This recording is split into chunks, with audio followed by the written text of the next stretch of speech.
Hai, Assalamualaikum warahmatullahi wabarakatuh. Salam sejahtera buat kita semua. Semoga kita tetap sehat dan happy. Pada video ini Ibu Dep akan menjelaskan mengenai sistem dan dinamika demokrasi Pancasila sesuai dengan Undang-Undang Dasar Negara Republik Indonesia. Jangan lupa subscribe, like, and comment. Terima kasih. Silakan disimak. Untuk memulai pembelajaran pada materi ini, kalian harus paham betul apa tujuan pembelajaran. Jadi, tujuan pembelajarannya apa ya? Jadi, tujuan pembelajaran dari kalian memahami materi ini, kalian dapat mengkaji sistem dan dinamika demokrasi Pancasila sesuai dengan Undang-Undang Dasar Negara Republik Indonesia tahun 1945. Untuk materi yang akan kita bahas, yang pertama, makna demokrasi. Yang kedua, klasifikasi demokrasi. Dan yang ketiga adalah prinsip-prinsip demokrasi. Sebelum kita membahas mengenai apa yang dimaksud pada gambar berikut, kita harus tahu dulu mengapa sih kalian harus belajar tentang demokrasi khususnya di negara Indonesia. Anak-anak, demokrasi itu gak hanya sekedar bentuk pemerintahan dan sistem politik, tetapi juga pola hidup demokratis baik dalam diri penyelenggara negara maupun warga negara. Pola hidup yang demokratis akan mendukung bentuk pemerintahan dan sistem politik demokratis. Warga negara, termasuk kalian sebagai seorang pelajar yang memahami pentingnya pola hidup demokratis, akan senantiasa berperilaku yang didasarkan nilai-nilai demokrasi, bukan non-demokrasi dalam kehidupan. Jika kalian lihat pada gambar-gambar yang sudah Ibu Dep sediakan, kalian akan melihat bagaimana pola dan tindakan demokrasi di Indonesia sudah diterapkan. Indonesia sendiri merupakan salah satu negara demokrasi. Misalnya dalam pemilihan presiden, gubernur itu dipilih dengan cara demokrasi, yaitu dengan cara pemilu. Di mana untuk melakukan pemilu tersebut, mereka harus berusia sudah 17 tahun. Demokrasi sendiri bertujuan untuk menciptakan keadilan karena pemilihannya memang berasal dari rakyat dan hasilnya juga untuk rakyat. Tapi zaman sekarang masih banyak nih rakyat yang belum memahami apa artinya demokrasi, di mana mereka juga belum mengerti dampak apa sih yang didapat ke depannya jika tidak ada demokrasi. Misalnya saat pemilihan presiden masih banyak juga loh rakyat yang golput atau bahkan tidak memilih sama sekali. Padahal satu suara rakyat saja itu sangat mempengaruhi pembentukan negara kita ini. Nah, oleh karena itu Ibu Dep akan menjelaskan secara mendalam apa itu makna demokrasi, tujuan demokrasi, dan lainnya di materi ini. Silakan disimak baik-baik. Jika ingin kalian bertanya, silakan cantumkan di kolom komentar. Pertama-tama, untuk memahami demokrasi secara detail, kita harus tahu dulu apa itu hakikat demokrasi. Yang akan kita bahas pertama adalah istilah demokrasi. Demokrasi berasal dari bahasa Yunani, yaitu demokratia, yang artinya adalah kekuasaan rakyat. Nah, demokratia ini berasal dari kata demos dan kratos. Demos artinya rakyat dan kratos artinya kekuasaan. Sedangkan jika disimpulkan demokrasi itu apa? Ya, demokrasi adalah suatu bentuk pemerintahan politik yang kekuasaan pemerintahannya berasal dari rakyat, baik secara langsung atau demokrasi langsung atau melalui perwakilan yang disebut dengan demokrasi perwakilan. Selanjutnya, kita juga harus memahami makna demokrasi berdasarkan pendapat para ahli. Berdasarkan pendapat Abraham Lincoln, demokrasi adalah pemerintahan dari, oleh, dan juga untuk rakyat. Sedangkan menurut Sidney Hook, demokrasi ialah bentuk dari pemerintahan yang dimana keputusan-keputusan pemerintah yang penting secara langsung maupun tidak didasarkan pada suatu kesepakatan mayoritas yang diberikan secara bebas dari rakyat dewasa tersebut. Selanjutnya, kita akan membahas secara detail mengenai klasifikasi demokrasi. Silakan disimak baik-baik. Klasifikasi demokrasi yang akan kita bahas ada 3 pembahasan. Yang pertama, berdasarkan titik perhatiannya. Yang kedua, berdasarkan prinsip ideologi. Dan yang ketiga, berdasarkan penyaluran kehendak rakyat. Untuk yang pertama, kita akan melihat di mana berdasarkan titik perhatiannya, demokrasi dibagi menjadi 3. Ada demokrasi formal, demokrasi material, dan selanjutnya ada demokrasi campuran. Sedangkan untuk berdasarkan prinsip ideologi, demokrasi menjadi 3 bagian. 1. Demokrasi rakyat. 2. Demokrasi konstitusional. Dan yang ketiga ada demokrasi Pancasila. Selanjutnya, berdasarkan penyaluran kehendak rakyat dibagi menjadi 2, yaitu demokrasi langsung dan demokrasi perwakilan. Dari ketiga, berdasarkan titik perhatian, ideologi, dan satunya, maka akan dibahas secara detail di slide berikutnya. Nah, terdapat gambar di mana di sini ada perempuan yang sedang melakukan pemilihan atau pemungutan suara calon ketua OSIS. Nah, menurut kalian, termasuk demokrasi apa sih yang dimaksud pada gambar di bawah ini? A. Demokrasi langsung. B. Demokrasi tidak langsung. Silakan dijawab.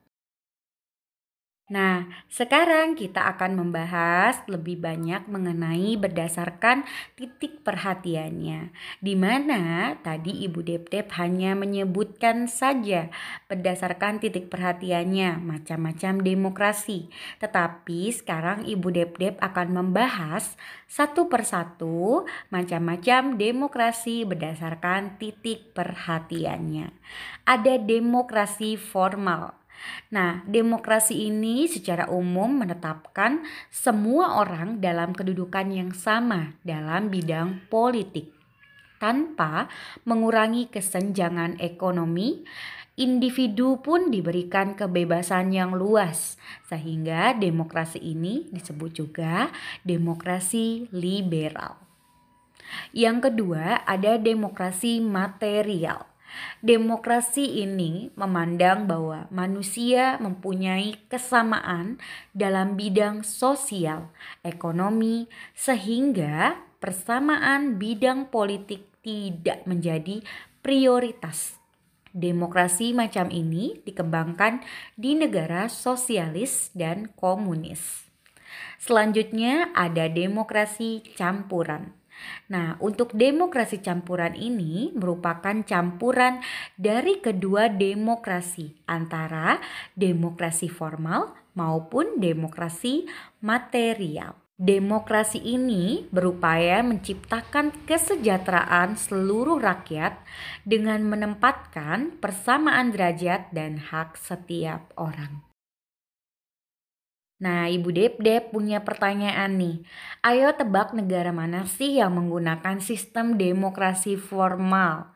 A. Amerika Serikat, B. Indonesia, C. Cina. Silakan dijawab ya. Selanjutnya, klasifikasi demokrasi berdasarkan prinsip ideologi. Terdapat 3 macam demokrasi, yaitu demokrasi rakyat, demokrasi liberal, dan demokrasi Pancasila. Yang akan Ibu Dep bahas pertama adalah demokrasi rakyat. Demokrasi ini bertujuan untuk mensejahterakan rakyat. Negara yang dibentuk tidak mengenai perbedaan kelas. Semua warga negara mempunyai kesamaan dalam hukum dan politik. Itulah pengertian dari demokrasi rakyat. Yang kedua, ada demokrasi liberal. Sistem demokrasi ini menjunjung tinggi hak individu setiap warga negara dan memberikan kebebasan setiap orang dalam menyampaikan pendapatnya.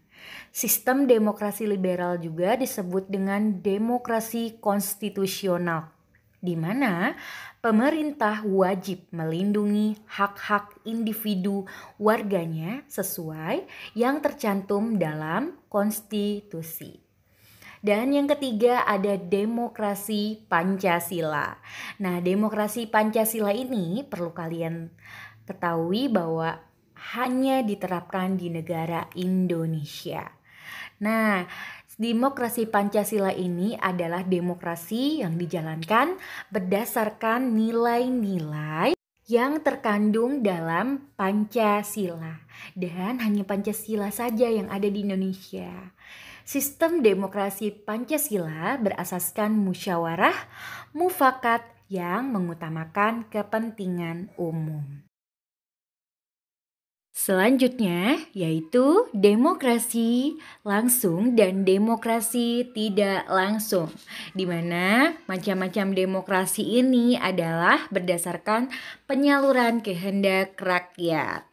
Nah, untuk yang pertama yaitu demokrasi langsung.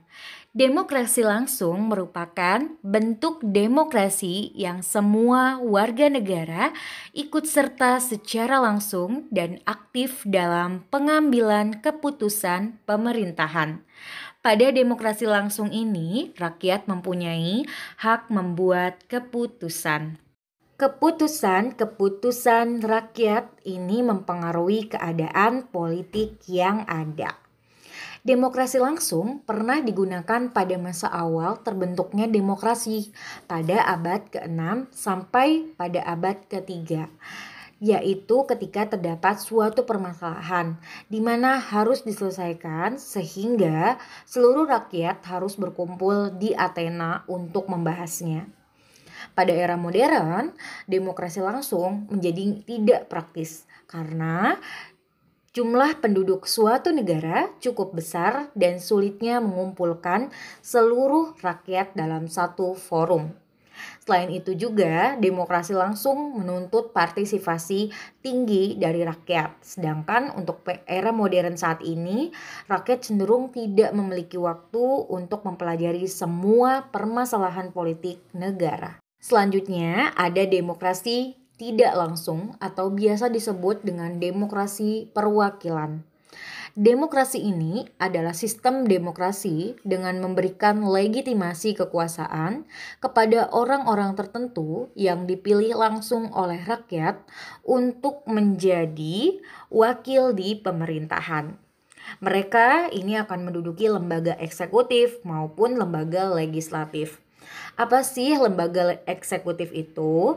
Adalah sebuah lembaga pemerintahan yang bertugas menjalankan peraturan perundang-undangan. Sedangkan untuk lembaga legislatif adalah lembaga yang bertugas membuat peraturan untuk menjalankan organisasi negara.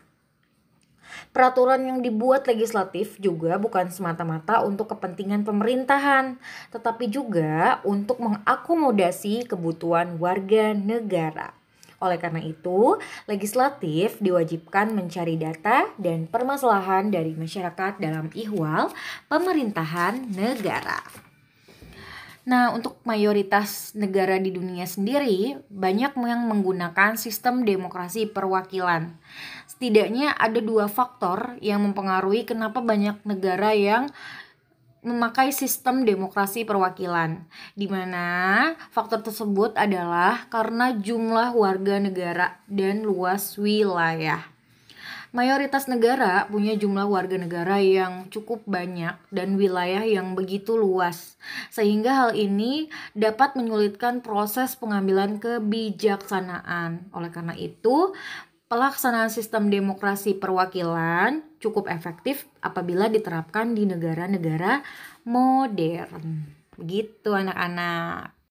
Selanjutnya kita akan membahas mengenai prinsip-prinsip demokrasi. Menurut kalian sebagai seorang pelajar, kapan sih sebuah negara dikatakan demokratis? Ya, sebuah negara disebut demokratis karena telah menerapkan prinsip-prinsip demokrasi dalam kehidupan berbangsa dan bernegara. Banyak ilmuwan memberikan pendapat tentang prinsip-prinsip demokrasi. Nah, ini ada prinsip-prinsip demokrasi secara umum yang akan Ibu Depi uraikan. Apa saja ya? Yang pertama yaitu kedaulatan rakyat. Yang kedua, pemerintahan berdasarkan persetujuan dari yang diperintah.